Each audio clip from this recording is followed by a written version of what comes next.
I 28F have spent the last 5 years believing my former best friend 29M tried to essay me, plus all updates. So the title kinda says it all, and this is a bit to unpack. So sorry if the post is kind of long. The details all seem relevant though. And I'm kind of rambling since a bomb was dropped on me today that I just don't know how to handle and I need some advice. Trigger warning.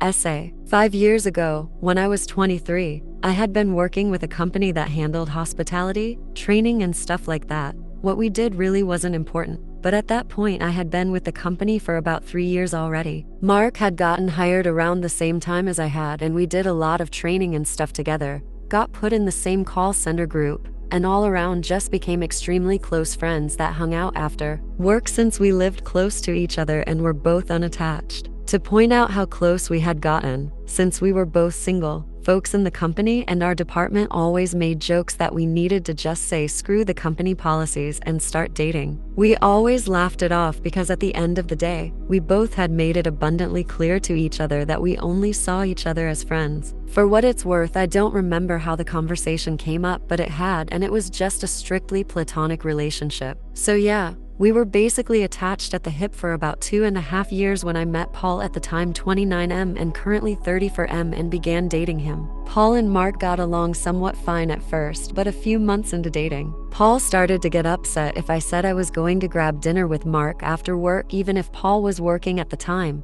since he had his own long hours. For what it was worth, Mark seemed to understand where Paul was coming from and only grabbed dinner with me when I asked him, never prompting it himself. Well, on my 24th birthday, I decided to throw a party at my apartment, and when Paul flacked on helping me get supplies, Mark stepped in and helped, even going out and buying the lion's share of the booze for the party. The party got going and Paul ended up showing up an hour after most of the others were there. After a few hours, most of the people started heading out, leaving a few people sleeping in the living room because they were too drunk to drive, and then Mark, Paul, and myself. Like I said, I was pretty drunk, and while I remember the night, I also remember being very off my normal composure. He put me in bed on my side, facing the wall, and then left, and I pretty quickly dozed off. The next thing I remember is loud music blaring in the room and feeling completely bound. I was still inebriated, but as I tried to move around, I could feel I was tied to the bed and could feel someone on top of me.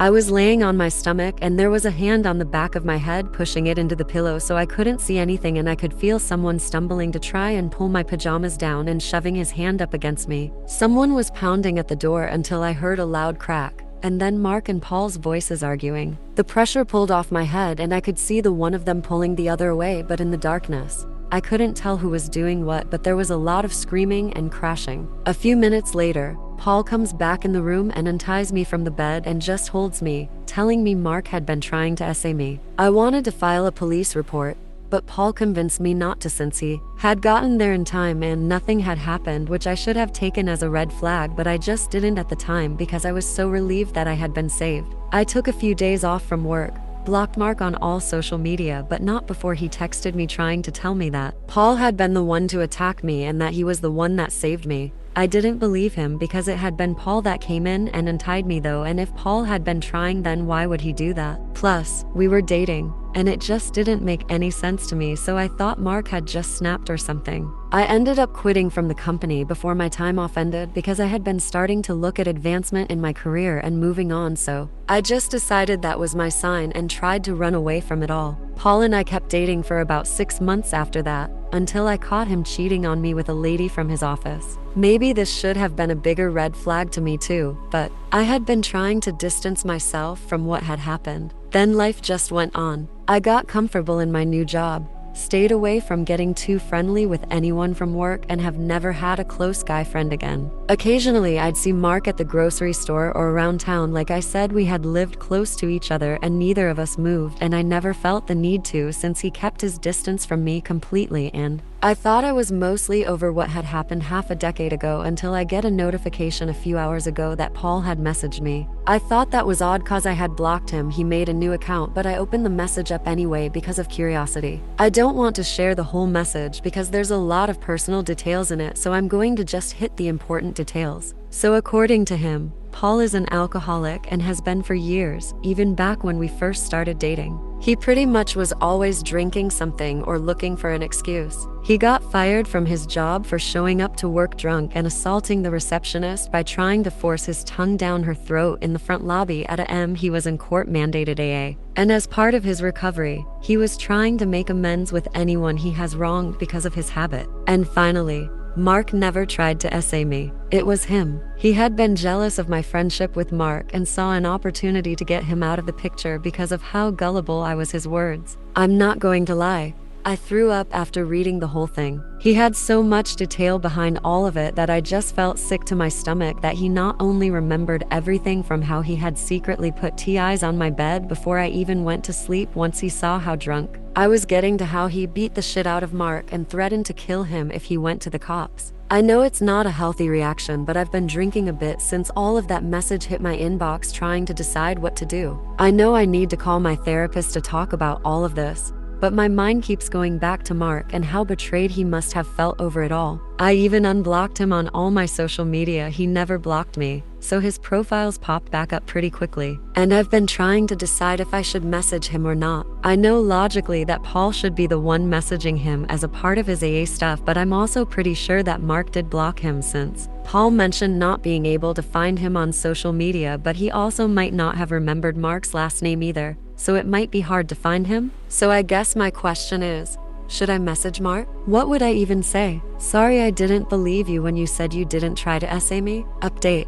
A close friend of mine answered her phone and is swinging by to spend the night with me here just so I have a shoulder to cry on, because I could just use a good cry right now. I'm going to leave Mark alone for now while I get my thoughts in order, but I'll probably send him a message in a few days once I can talk to my therapist. I did put the wine away. It's not helpful right now, and I don't want to make the wrong decision and message Mark strictly on a somewhat drunk impulse. Update 2. I went to bed last night after putting the wine away when my friend got here, and woke up to so many comments and PMs that I can't quite get back to everyone without being repetitive, so I want to just answer a few common things I've been messaged or seen. In a comment I mentioned I have told a handful of friends. To be specific, I told 3 plus my therapist. I didn't have a whole lot of close friends back then and wasn't a part of a big friend group either. That said, one of those 3 were here with me last night after I got a hold of her, and she's every bit as disgusted as pretty much everyone else. I can't say for sure if any of them told anyone, and honestly, given the passing of time, I wouldn't expect them to have the same crystal clear image of who they might have told. But I do understand this might have spread without me knowing. I am looking into statute of limitations in reporting in my state here. From everything I have read over coffee this morning,